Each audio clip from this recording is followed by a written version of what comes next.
The chimps here at Gombe are the world's most famous chimps, potentially the world's most famous mammals. Millions of dollars have been spent on them, but also millions of dollars earned. We came to evaluate how much success there is associated with this project. Dr. Jane Goodall is one of the world's leading conservationists and a UN ambassador for peace. She heads the Jane Goodall Institute, whose mandate is the long-term conservation and research of wild chimpanzees, in particular the chimpanzees of Gombe National Park in Tanzania. In 1960, at the age of 25, Jane Goodall started her scientific observations of Gombe's wild chimps, which would eventually revolutionize primate research.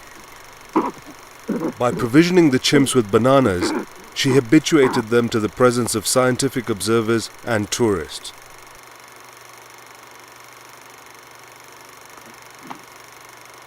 She was the first to document that wild chimpanzees make and use tools.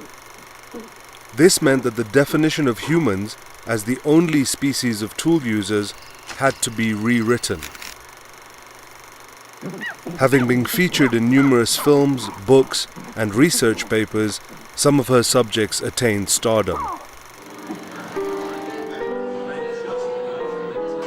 The Hotel Lutetia, one of Paris's finest, is where we meet Dr. Goodall. We first asked her, why should donors write checks to the Jane Goodall Institute? We are working very hard to save the wild places, and we need money to do that. So in all the places where we're working to ensure that the chimps in the wild have a good future and that they don't have to live lives in fear. Above the shores of Lake Tanganyika, Swiss author and photographer Karl Ammann, who has lived in neighboring Kenya for the last 30 years, has come to Gombe to ask questions regarding the definition of success. The realities which Karl's photographs document are often shocking. Time magazine recently named him a hero of the environment, citing his questioning approach to conservation. He encourages debate with hard-hitting images which document the loss of biodiversity. I believe environmental organizations badly need independent third-party auditing. These claim success stories everywhere, and the reality I find in Africa tends to be the opposite. We are pretty much losing all the major battles, so there's something not quite matching up. Numerous documentaries have been produced featuring Gombe's chimpanzees, invariably portrayed as living a primal existence in an undisturbed ecosystem.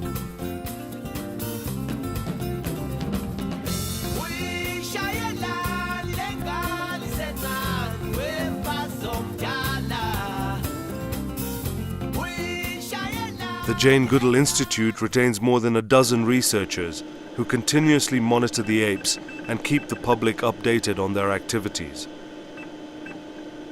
At only 35 square miles in size, Gombe is one of the smallest national parks in Africa. But it has become an island of forest, something which Dr. Goodall acknowledges. I was horrified to find that outside the little forest, which was as it was when I arrived, all the trees had gone, not just some. So the Gombe chimps became as on an island and were completely cut off. While the home ranges of their subjects were diminishing, Gombe researchers wrote some 20 PhD theses on chimpanzee behavior. Today the park is surrounded by small-scale cultivations of cassava, mango, bananas, coffee and palm oil.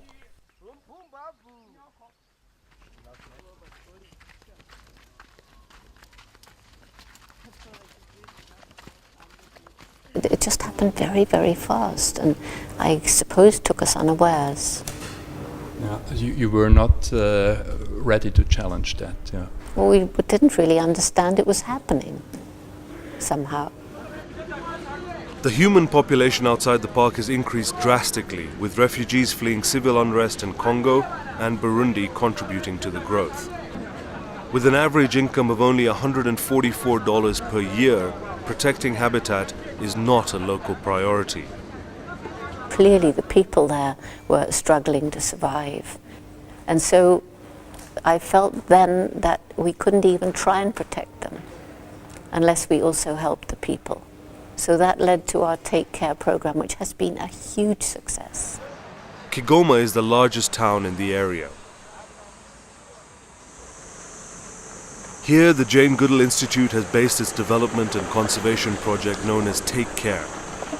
Karl arrives at the headquarters to discuss the greater Gombe ecosystem.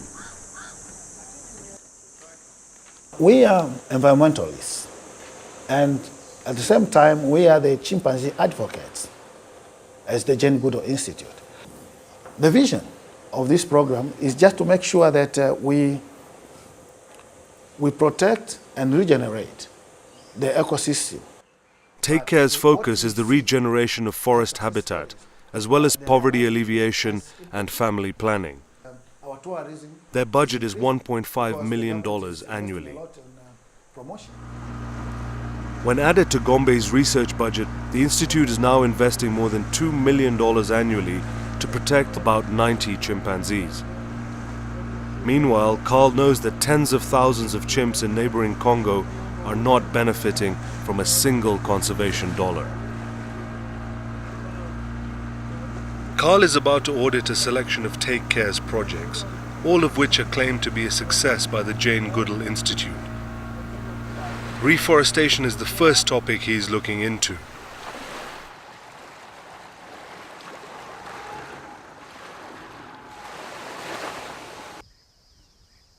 When Dr. Goodall started her research, an estimated 160 chimps lived within the park. Subsequent encroachment by humans triggered territorial wars between some chimpanzee groups. Their numbers were further impacted by transmission of viruses from humans as well as by poaching. The number of chimps is less than 100, and that is not probably enough for long-term survival. So unless we can create a corridor of leaves and trees to enable them to move out of the park like they used to and interact with other remnant groups, then their chances of surviving into the future are slim. Now inbreeding is a risk. To the north, near Zasha, there have been sightings of a small group of chimps, and 20 kilometers to the east, near Kwetanga, lives another relic population. Take Care aims to connect these groups with Gombe through the creation of corridors of new forest. Yeah, this is the interconnected village forest reserves that covers 14 villages. The Institute staff show us where one of these corridors is planned. They have discussed the concept with the villagers and claim to have elicited their cooperation. But can the two relic chimp populations hold out while the corridors of new forest are being cultivated? We open some years to come. If the habitat improved completely, then they might walk up to Gombe. While conservationists elsewhere pitch last-stand battles to save remaining wild areas, the Institute's goal of creating entirely new habitat is uniquely ambitious. Take Care has established tree nurseries in some villages near the park.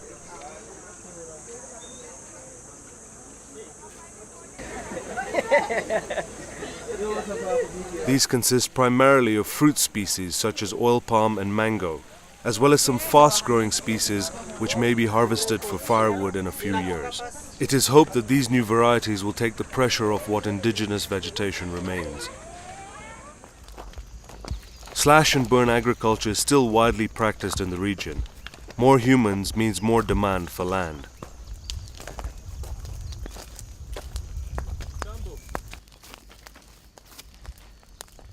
Despite being illegal, the deforestation continues. Timber is used both for building and as a source for charcoal. On the road to Kigoma, a UN pickup loaded with charcoal. Even they must use an essential illegal commodity, as no alternative fuel is available. We saw some, logging, timber and charcoal burning and so on, and it's obviously an issue. So we thought UNHCR would be the good example. If you step in any house in this town, they are using charcoal. How can you be sure that the charcoal you buy is legally produced? They give you the receipt. When you buy it, they give you a receipt. Next to firewood, charcoal is the most widely used household fuel. Up to 10 tons of wood is needed to produce 1 ton of charcoal, much of it taken from areas which are meant to be protected.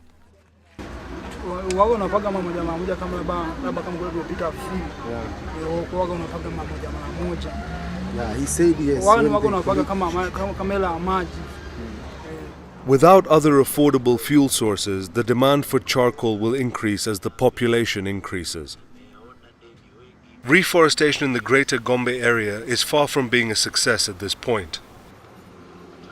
Karl proceeds to the second item in the checklist, family planning.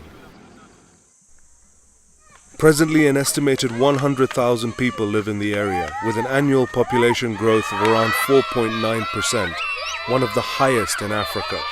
Dr. Goodall acknowledges that human population pressure is a major issue. When we sent a family planning team around all the take care villages, there's 24 of them, they were a bit nervous because there's Seventh-day Adventists and also the Muslims.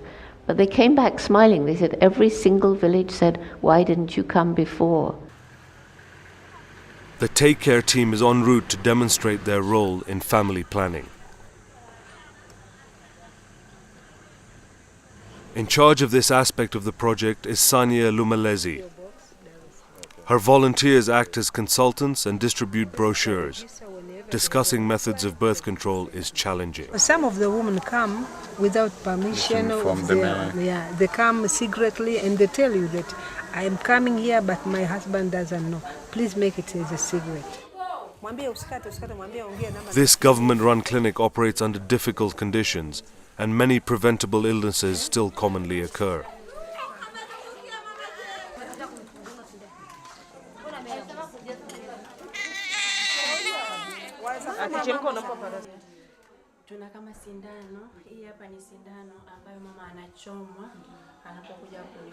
While family planning is encouraged by the government-employed attendants, and nurses make contraceptives available, the involvement of the Institute's volunteers is strictly limited to giving advice and handing out brochures. How much of Take Care's budget is allocated for family planning initiatives? By now, it is $1,000 per year. Do you think it's enough? No, it is not enough because since last year and this year, you couldn't even train new CBDO because of the budget decline of the budget. So if the population growth cannot be arrested, then there is no future for all the rest of the conservation. So you should have the biggest budget, not the smallest. Yes, of course, I think so.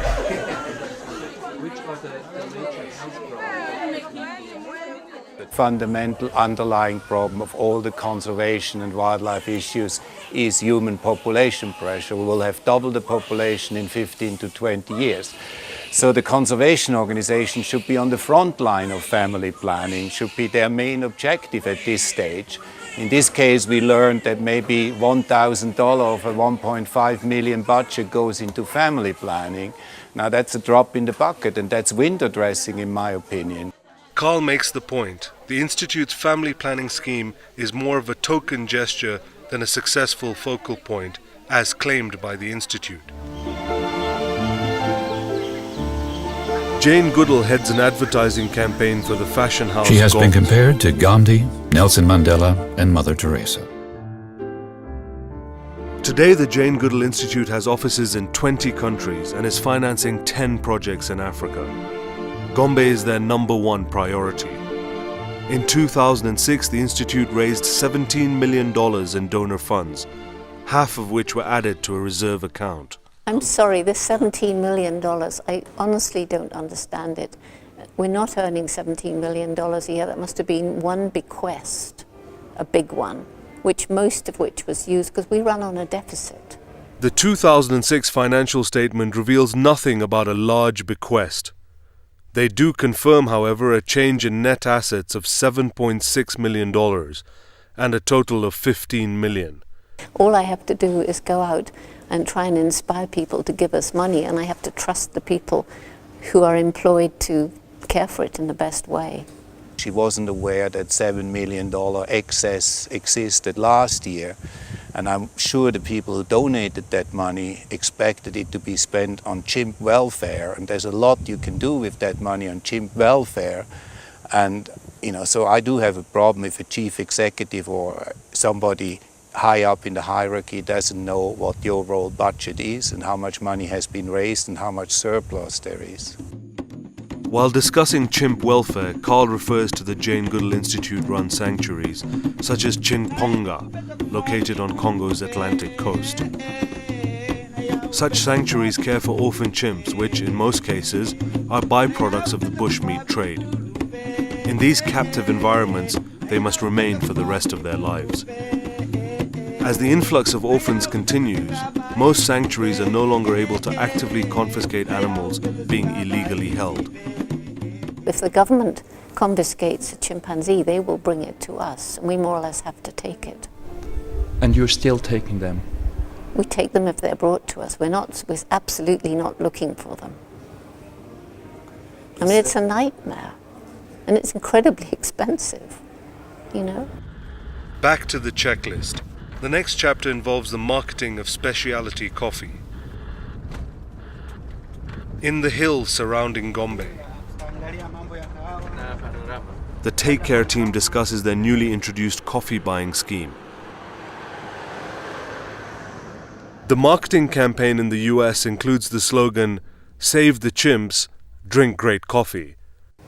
Because of this Take Care program, and because the final little piece of this jigsaw is persuading American coffee roasters to come and test the coffee grown in the high areas, I'm finding that it's super, and paying the farmers more than they ever dreamed of getting, which is shared around in the village.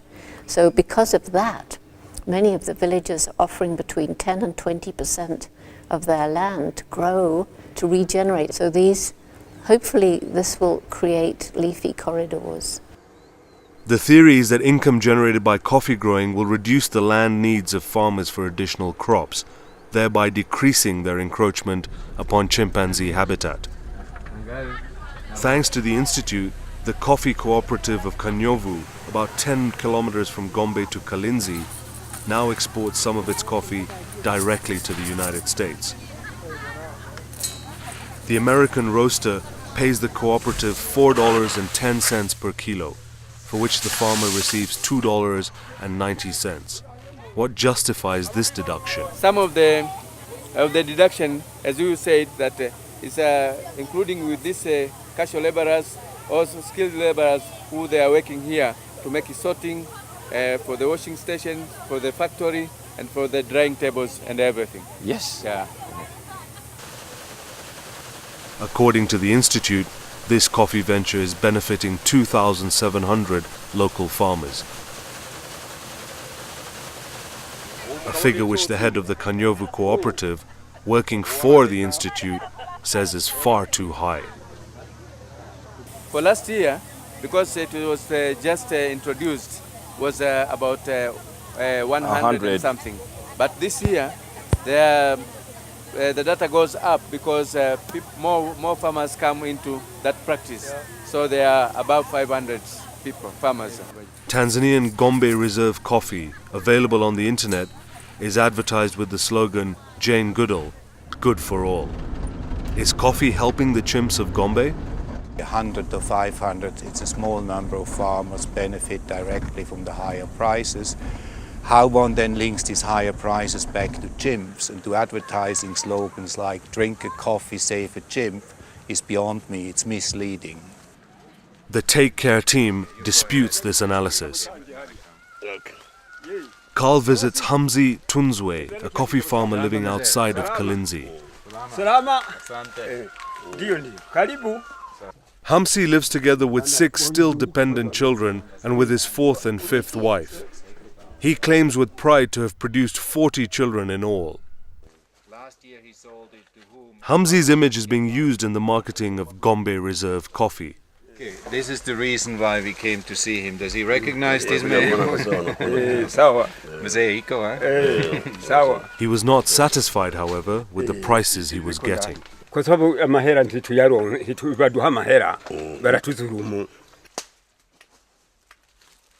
He says he has found a new buyer who will pay more for his recent harvest.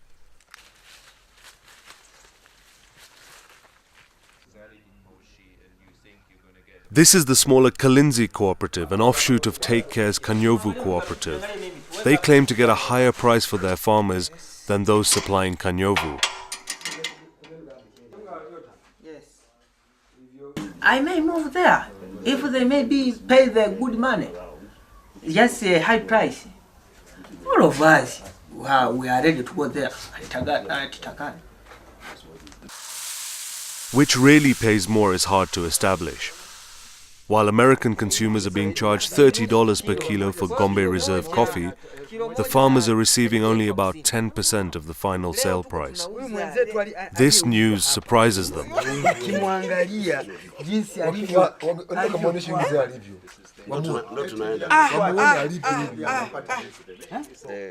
Well, most of the profit are going to the farmer, but our profit is in that they are now preserving the environment and helping to save the chimps. So is coffee marketing really a success? Coffee growing can help to alleviate poverty. To what extent it has helped the chimps of Gombe is another question. Back to the proposed chimpanzee corridors. It is a long way to Gombe for the relic chimp population of Kwitanga forest. The present forest, which supposedly still has a population of chimpanzees, is over that first ridge before the second ridge, quite far off, maybe 30-40 kilometers from here. Now we can also see roughly the location of Gombe from here. That very highest hill behind there is Gombe. Now that gives anybody an idea what's involved of building a corridor from that chimp population to the one far over there. Thousands of farmers in between. Totally unrealistic, a pipe dream at best.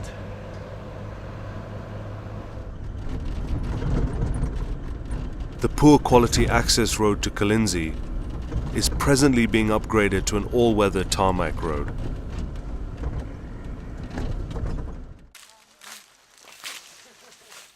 Karl is concerned that the new road and a lowering of transport costs may be counterproductive to conservation and further isolate the relic chimp populations. This will connect between Tanzania and Burundi people. It's a trunk road, so it is opening for more business. And how many more people do you want to attract? It's already pretty densely populated. It's twice the growth rate of the rest of Tanzania. Even though it's densely populated, but the area is not all covered with people. So we still have a big land here. So you still feel there's additional density of humans is beneficial to this area? Sure. The new road to Burundi further cuts off the relic chimp populations, and now the village of Mwangongo is building its own road in order to access the highway. This village is located directly on the park's border. With us is Shadrach Kamenya, the Institute's Director of Conservation Sciences. Mwangongo is presently accessible only by foot or by boat. Fishing for freshwater sardines or chilidis is the village's main livelihood.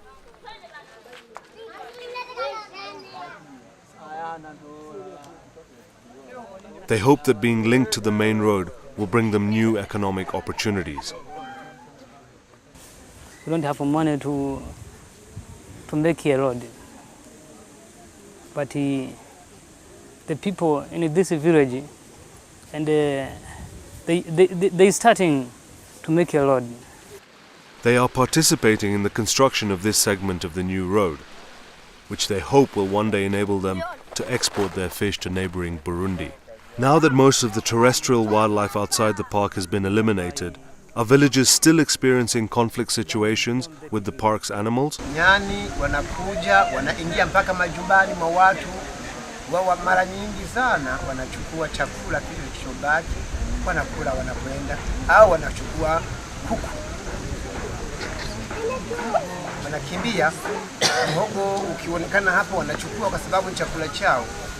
Lakini watu wa hapa wanafukuza tu, sio kusema kama wanania. Na wanapokuja huku wanatu affect wanakijiji. Kujenga senyenge ni mahali pake. Kweli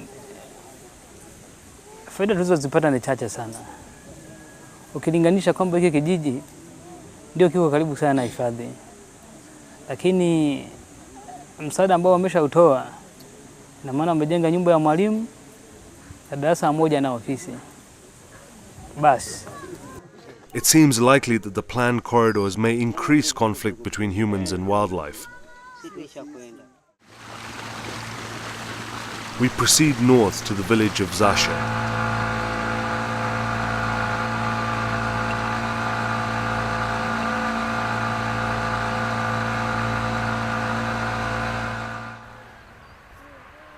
Behind the village, Shadrach meets the local Take Care representative. He is optimistic that as many as 20 chimps may live on a steep hillside nearby. According to my friend Paseka, the forest monitor, he has seen nests there and he has seen even the chimps in the area. And with the efforts to move most of the human activities further down, then chimps will be able to move freely to Gombe and back. Yet the villagers claim that not a single baboon still survives outside the park. We have to try, and with the Take Care program, more trees are growing back all over the place. So.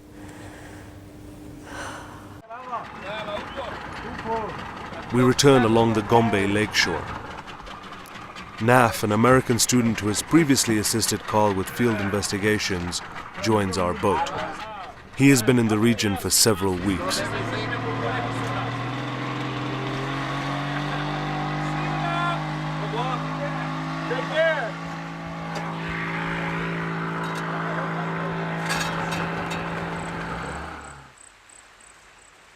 Having walked 100 kilometers in the area, Naf has asked for his opinion regarding the feasibility of the proposed corridors.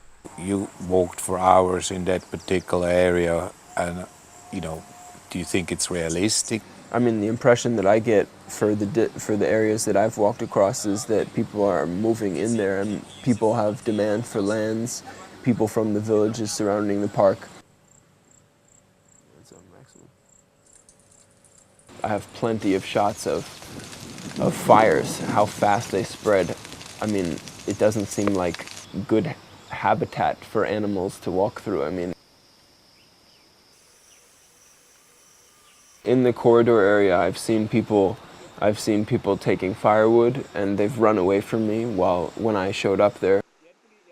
I've seen villages that get sort of smaller as you get to the outskirts, and then on the outskirts you can ask the people there and they'll say, oh, but there was no land left to cultivate in the village, so we're expanding here, and this is all inside of the proposed corridor.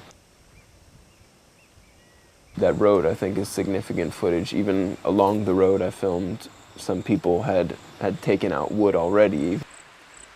Naf is referring to the new access road from Wangongo. He has spoken to locals still poaching within close proximity to the park. He said in Mgaraganza there is hunters. Do the hunters in Mgaraganza use guns or they use spears? Anasema wanatumia risasi au wanatumia spears, yani mikuki.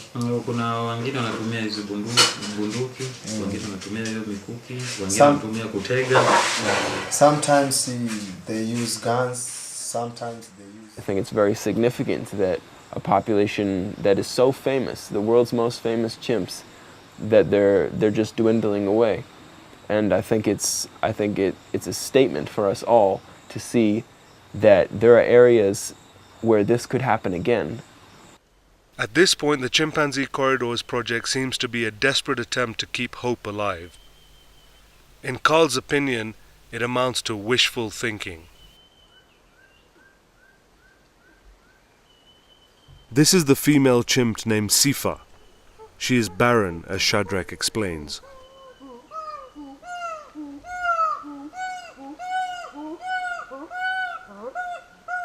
Sifa calls her friend Jiffy, who has also never given birth. The two usually travel together. Over the last 4 decades, the long-term reproductive success and survival of the world's most famous chimpanzees has been seriously threatened.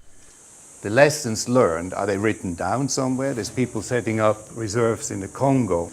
These people are not aware over there because it's not really written up anywhere. Nobody ever says, I made a mistake. Yeah, I agree to your suggestion. Of course, we have enough documents now. We hope to have a number of lessons learned. We have reports that can be turned into papers or into publications. I think I agree with you. Representatives of the Take Care project are attempting to implement lessons learned from past mistakes. Meanwhile, Dr. Goodall travels the world with her chimp mascot, Mr. H. Available on the internet and labeled handmade. Not, as it turns out, by a women's cooperative in Tanzania, but in China, involving no child labor.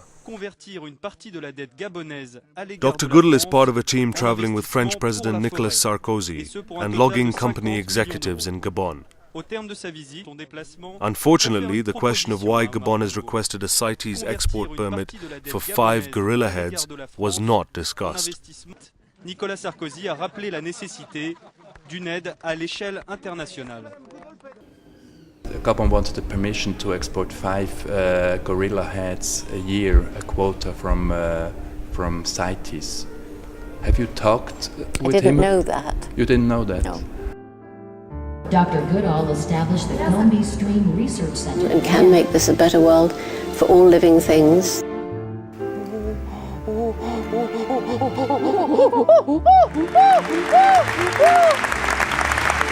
Dr. Goodall travels the world for 300 days every year.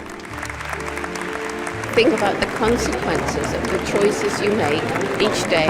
That has to happen. I mean, don't you agree we have to get more balance? I agree. I think Her iconic image is closely tied to the chimps of Gombe National Park. But does the park's history and present state justify an optimistic outlook for their long-term survival? There's a lot of questions, but this is the only option, so we have to try. You can't sit back and say, it's too late.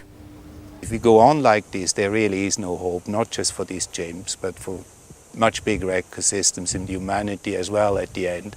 So we should confront people with the realities, with the harsh realities. Selling easy solutions is no longer the answer. The well-being of the chimps at Gombe is clearly close to Dr. Goodall's heart. Karl's audit illustrates that the claimed success is still a long way off.